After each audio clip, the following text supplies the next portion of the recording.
Il y a Jeff qui s'agite, il y a Jeff qui gîte. Et non, Jeff, tu n'es pas tout seul, et depuis que gîte, tu as lu pour le guide suivre. Je n'ai jamais compté ni mes jours, ni mes heures, ni le temps consacré à mes combats de Don Quichotte contre des moulins à paroles, parfois en vergogne et souvent sans cœur. En effet, le temps ne se compte pas, même si 60 secondes feront toujours une minute, et comme s'il indique Vladimir Jankélévitch, un aller-retour dans l'espace est un aller sans retour dans le temps, et le restera. L'immortel chante Bachung, qui hante mes nuits et mes jours, car je ne t'ai jamais dit. Pourquoi es-tu parti avant que je ne te l'apprenne? Le savais-tu déjà? Avais-tu deviné? Mortel, mortel, as-tu vu ces lumières, ces pourvoyeuses d'été, ces leveuses de barrières? Toutes ces larmes épuisées, les baisers reçus, savais-tu qu'ils duraient? Qu'en se mordant la bouche, le goût en revenait. J'en ai les lèvres rongées, car cette saveur je ne retrouve toujours pas. Mais je plonge dans la transe hypnotique du souvenir et je m'envole vers ma liberté retrouvée. Vous qui écoutez ces quelques mots, vous accompagnez le quotidien de mon chemin et vos messages de soutien sont apaisants, voire même réconfortants. M-E-R-C-I. Merci. Minute papillon, et comme dit le chanteur, au stop, et que la vie me pardonne.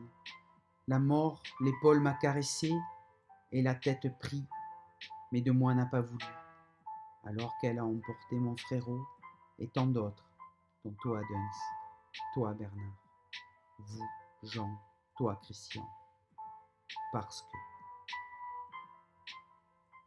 Pourquoi? Jamais je n'oublierai, même si parfois le déni j'embrasse, qui m'embarrasse de cette vie à courir partout pour le monde changer, et la bienveillance et s'aimer, dans un univers où la fiduciarisation devient une règle de vie, dans l'ordre du paraître et du pouvoir, souvent méprisant.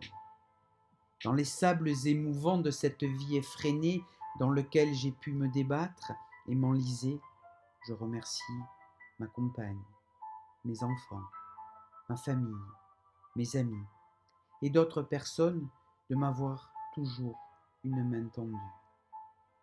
Je suis maintenant depuis la rive du fleuve de ma vie où j'observe mes 3 fils, nos 3 pépites, évoluer de leur propre flot avec leur bande et leur diversité que j'apprends à comprendre et à respecter.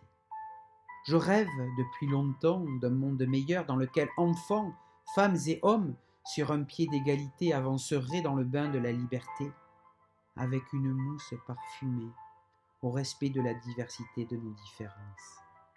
J'ai vu la source de la vie depuis laquelle le fleuve de l'existence s'écoule de la matrice maternelle vers l'océan de la mort qui un jour nous réunira tous, les uns après les autres après les uns. Je me souviens des turbulences depuis l'origine de la naissance, puis dans le ruisseau de nos turpitudes dans lequel s'entrechoquent les idées d'une révolution permanente comme la volonté de tout changer.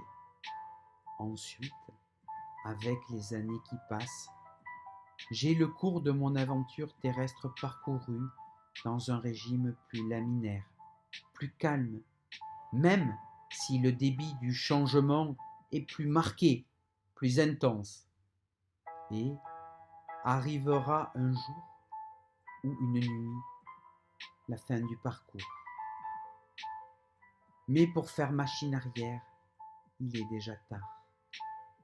Et même si quelques gouttes de moi-même s'évaporent de ce flux continu pour un nuage rejoindre dans l'espoir et la nostalgie, avant que le cycle de l'eau de vie ne reprenne ses droits à exister et que ces molécules dans l'air suspendu du vent ne retrouvent sous forme d'une averse leur lit dans ce cours qui coule inexorablement comme le temps qui déroule.